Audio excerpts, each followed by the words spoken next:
स्वागत है आप सभी का हमारे YouTube चैनल इजी क्लासेस पे। आज हम आप लोगों के लिए लेकर आए हैं स्पोकन के अंतर्गत बहुत ही इंपॉर्टेंट टॉपिक, जिसका अपने लाइफ में प्रयोग करके, डेली के लाइफ में दिनचर्या में उपयोग करके आप अंग्रेजी बोल सकते हो। जैसा कि आप लोग जानते हो, बचपन से सुनते आए दादी अम्मा की कुछ कहावतें। जैसा कि आप लोगों ने दादी अम्मा के मुंह से सुने होंगे कि जिसकी लाठी उसकी भैंस, नाच न जाने अगनमा टेर, घर की मुर्गी दाल बराबर, ये सब कितने बार सुने हैं। बट इसका अंग्रेजी जानते हैं? अगर नहीं जानते हैं तो बने रहिए हमारे साथ, क्योंकि आज हम आप लोगों के लिए लेकर आए हैं उन्हीं चुनिंदा कहावतों में से कुछ ऐसे कहावत जो आपके अंग्रेजी बोलने में बहुत ही मदद करेगा। जो चलिए शुरू करते हैं। मेरा नाम है आदित्य और आज आप लोगों के लिए लाए हैं कुछ कहावतें जो कि दादी अम्मा की है। जैसे कि आपके सामने दिख रहा है, जैसा कि सबसे पहले आप देख रहे हो कि जिसकी लाठी उसकी भैंस, जिसकी लाठी उसकी भैंस। अब जिसकी लाठी उसकी भैंस, जिसको अंग्रेजी में क्या बोलेंगे? Might is right. क्या बोलेंगे?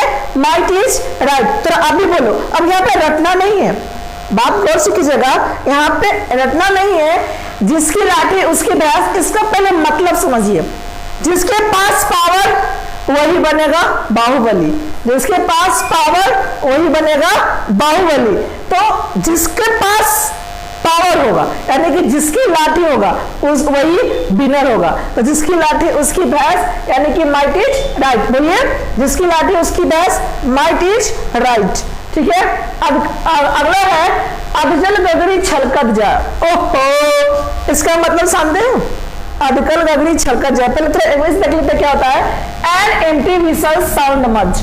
अब इसके अंग्रेजी को ही तोड़ दीजिए, आपका मतलब आपके माइंड में। बात समझ में आया? अब एन एम्प्टी व्हिसल, व्हिसल में क्या होता है? घड़ा।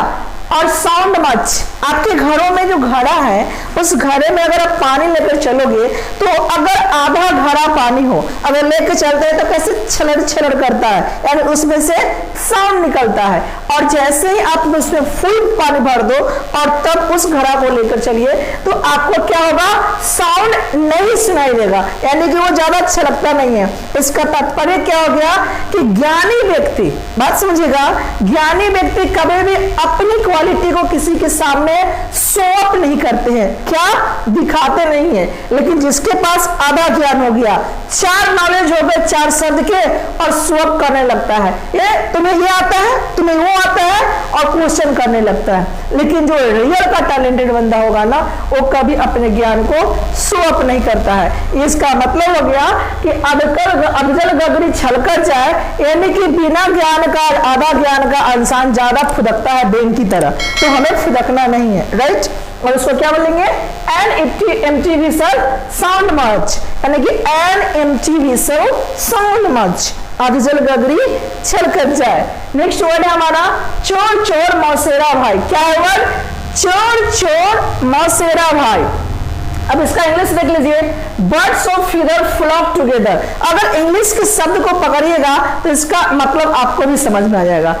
हिंदी है चोर चोर, यानी कि जब चोर चोर होता है ना, दो चोर अगर एक ही जगह चोरी करने गए और दोनों मिल गए तो क्या बोलते हैं? दोस्त, चोर चोर हम दोनों हैं, भाई कहलाते हैं। सो भाई है, सो इसमें टेंशन लेने वाली बात नहीं है। दोनों मिलकर चोरी करते हैं और डिवाइड कर लेंगे 50-50। अब इसका इंग्लिश थोड़ा गौर से कीजिएगा। बर्ड्स ऑफ फीदर, यानी कि बर्ड्स जो होता है ना, चिड़िया, उसका जो फ्लॉक ग्रुप जो होता है ना, फीदर, वो क्या होता है? फ्लॉक। देखिए यहाँ पे एक प्रकार के जो चिड़िया जो होते हैं ना, वो फ्लॉक टुगेदर, एक साथ मिलकर एक ग्रुप में रहते हैं। बात समझ में आई? यानी एक प्रकार का कास्ट अगर एक साथ मिलते हैं तो वो एक साथ एक अलग अपना ग्रुप बना लेते हैं। बात समझ में आया? तो birds of feather flock together, चोर चोर मौसेरा भाई। बात समझ में आई मेरे भाई? नेक्स्ट वर्ड है आप भला तो जग भला, गुड माइंड गुड फाइंड। अब यहाँ पे देखना, आप भला तो जग भला। अपनी सोच को सुधारो, क्योंकि आपके सोच पे डिपेंड है। जैसा आप सोचोगे, जैसा आपका नजरिया होगा, वैसा ही आपको दुनिया दिखेगा। यानी कि जैसे लोग वैसा आपका सोच और वैसा है बिहेवियर। यानी कि आप अगर लोगों को मदद करते हो तो समझो कि आपका भी भला होगा, लेकिन अगर आप मदद नहीं करोगे तो आपका भी भला कोई नहीं करेगा। इसलिए कहा गया है आप भला तो जग भला। दूसरों की गलती देखने से बेटर है कि आप खुद को देखो, अपने आप को देखो, अपने क्वालिटी को देखो, अपने आप को सुधारो, वो आपके लिए बेस्ट होगा। बात समझ में आई? तो आप भला तो जग भला। मुंह बंद करके बैठने से नहीं होगा भाई, थोड़ा साथ में आप भी बोलो, ट्राई करो, क्योंकि we are come here for the learn how to speak English, and if you not try to speak English, then how do you perfect speak English? So it's all depend on you if you not try to speak English. So firstly you try, because we all want to learn English, we all want to speak English, and it's all depend on the practice. Okay, so if you not practice, if you not speak, if you like I saw these types of words and you also only watch this, right, and not try to practice it, then how do you speak? No, if you really want to speak, first you try to practice like speaking. Okay, so आप भला तो जग भला, यानी कि good mind good find, यानी कि आप भला तो जग भला, यानी कि गुड माइंड गुड फाइंड। अब इस वर्ड में भी देख लो, गुड माइंड, आपका दिमाग अगर सही है तो गुड फाइंड आपको मिलेगा क्या? सही, यानी कि आपका सोच सही तो आपके साथ भी आगे भी सही होगा। नेक्स्ट, एक हाथ से ताली नहीं बजती। चलो भाई, अरे नहीं बज रहा है, ओके बज गया। यानी कि ताली बजाने के लिए हमें चाहिए दोनों हाथ, यानी कि आपको अगर किसी से मदद की डिजायर है, इच्छा है, तो आप मदद करने के लिए भी रेडी रहो, क्योंकि अगर आप अपना हाथ आगे बढ़ाओगे तभी आगे वाले व्यक्ति भी आपके लिए हाथ बढ़ाएंगे। यानी कि एक हाथ से ताली नहीं बजता है, अगर आप हेल्प करोगे तभी दूसरा भी आपको हेल्प करेगा। यानी कि it takes to make a quarrel, यानी कि अब यहाँ पे देखो इस वर्ड में एक चीज है क्वारल। क्वारल क्या होता है? झगड़ा। वर्ड को कनेक्ट करो ना जी, रट्टा क्यों मारने पर तुले हो? एग्जाम रट्टा मारने से होगा? एग्जाम में तो ऐसे ही आपके माइंड से निकल जाएंगे सारे, क्योंकि माइंड में एग्जाम के समय प्रेशर होता है, और बोलने के समय भी हमें ना सोच कर कभी मत बोलो। हिंदी बोलने समय आप सोचते हो, हिंदी बोलते समय सोचते हो कभी कि इस शब्द के बाद हम एक शब्द क्या बोले? नहीं ना, तो फिर क्यों सोच रहे हो? नहीं सोचो, आप बस ट्राई करो, कोशिश करो और रेडी हो जाओ। आपको जो मन में आए बोलो, पहला बार गलत होगा, दूसरा बार गलत होगा, तीसरा बार आप सीख लोगे, क्योंकि बचपन में भी गलतियां कर करके हम लोगों ने चलना, पढ़ना, लिखना, बोलना, हर चीज तो गलती करके सीखे हैं। तो फिर अंग्रेजी की बात आती है तो क्यों गलती करने से डरते हो? मत करो ऐसा भाई, नहीं तो सब दिन पछताओगे। सो एक हाथ से ताली नहीं बजती है। So it takes to make a quarrel. अब क्वारल इसका हो गया झगड़ा। झगड़ा कभी अकेले होता है? देख रहे हो, उसके लिए भी चाहिए कम से कम मिनिमम 2 पर्सन, यानी it takes to make a quarrel. Okay, एक हाथ से ताली नहीं बजती, ठीक है। नेक्स्ट ध्यान दीजिएगा,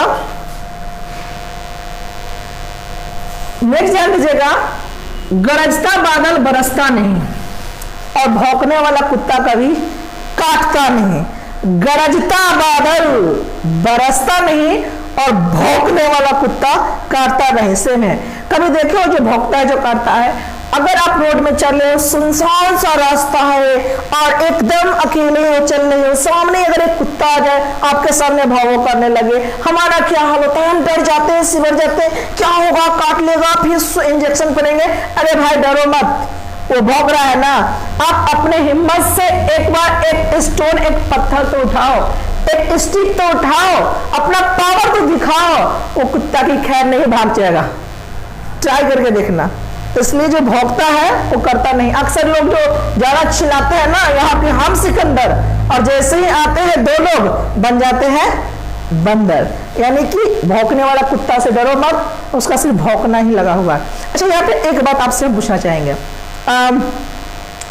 थोड़ा सॉरी बट बोलना चाहेंगे, इसलिए कि सपोज मान लीजिए कि एक हट्टा कट्टा इंसान है, लंबा सा, शरीर से पूरा है, और वो कोई मतलब चिल्ला कर बोलता है, डांट कर बोलता है, अब उसको क्या करो कि आप थोड़ा स्लैप करके निकल जाओ, क्या वो आपको पकड़ लेगा दौड़कर?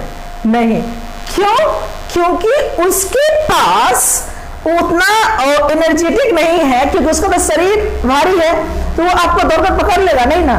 तो इसलिए उस चीज में वो सक्षम नहीं है फिजिकली, इसलिए वो क्या करता है, गजरता है, और लोग उसी से डर जाते हैं, क्योंकि उसके पास एक ही हथियार है। बट आपके पास, आप अगर फिजिकली ठीक हो, मेंटली ठीक हो, तो क्या दिक्कत है? फिर भी हम उसके बातों से डर जाते हैं। इसलिए गरजता बादल कभी बरसता नहीं, और भौंकने वाला कुत्ता काटता नहीं। और इसीलिए कहा गया है बार्किंग डॉग सेल्डम बाइट। क्या?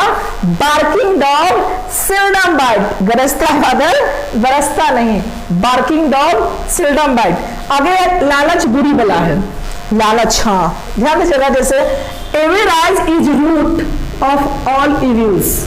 Avarice is root of all evils. ध्यान दीजिएगा। अब avarice, राइस आ रहा है। देखिए भाई, किसी भी चीज में हो, चाहे वो पैसा कमाना हो, खाना खाना हो, हर एक क्षेत्र में कभी भी आप अपने आप को ज्यादा लालची मत बनाओ, क्योंकि ज्यादा खाना भी खा लोगे तो आपके पेट के लिए खराबी है, राइट। ज्यादा अगर एक्सपेंस कर लोगे तो पॉकेट के लिए गड़बड़ है। ज्यादा अगर आप किसी चीज के लिए भी लालची हो जाते हो तो आपके फ्यूचर के लिए डैमेज कर सकता है, इसलिए ज्यादा लालच बुरी बला है। Avarice is root of all evils. Okay, बोए पेड़ बबूल का तो आम कहां से होए, gather thistles and expect pickles. अब बोगे आम का पेड़, गौर करना, बोगे अगर आम का पेड़ या सॉरी बबूल का पेड़ तो आम कहां से है। अब अपने बच्चों को ध्यान दीजिएगा, अपने बच्चों को बचपन से बहुत छूट दोगे, हर चीज में नहीं बोलोगे, गलतियों पे उस पर पानी डालोगे, पर्दा डालोगे, तो आप बात को बढ़ा रहे हो और सोचोगे कि मेरा बेटा फ्यूचर में आपका बात माने, ऐसा होगा। अरे बचपन से आप अपने बच्चों को इतना ढील दिए हो तो वो फ्यूचर में आपका बात कहां से सुनेगा? आपने उसको छूट दिया। यानी पेड़ बोले है बबूल का, आप पड़ोसी को देख कर सोचोगे कि उसका बेटा कितना रिस्पेक्ट देता है, तो आपका बेटा कहां से देगा? इसलिए हमें बचपन से ही ज्यादा एक्टिव और डिसिप्लिन मेंटेन करना होगा, तब जाके आगे वो आपको फॉलो करेगा, नहीं तो आपको फॉलो नहीं अनफॉलो करेगा। बात समझ में आई? तो हमेशा बबूल का नहीं आम का पेड़ बुझिए, तभी आम होगा, नहीं तो बबूल के पेड़ में आम नहीं होता है। बात समझ में आई? नेक्स्ट वर्ड है डूबते को तिनके का सहारा, यानी ड्रोइंग मैन कैचेज अ स्ट्रो।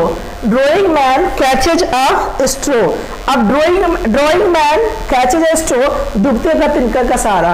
कभी एक बचपन में कहावत सुने थे स्टोरी कि पानी में चींटी डूब रही थी तो एक चिड़िया देखी तो एक पत्ता को डाल दिया और उस पर चींटी चढ़ गई और निकल गए।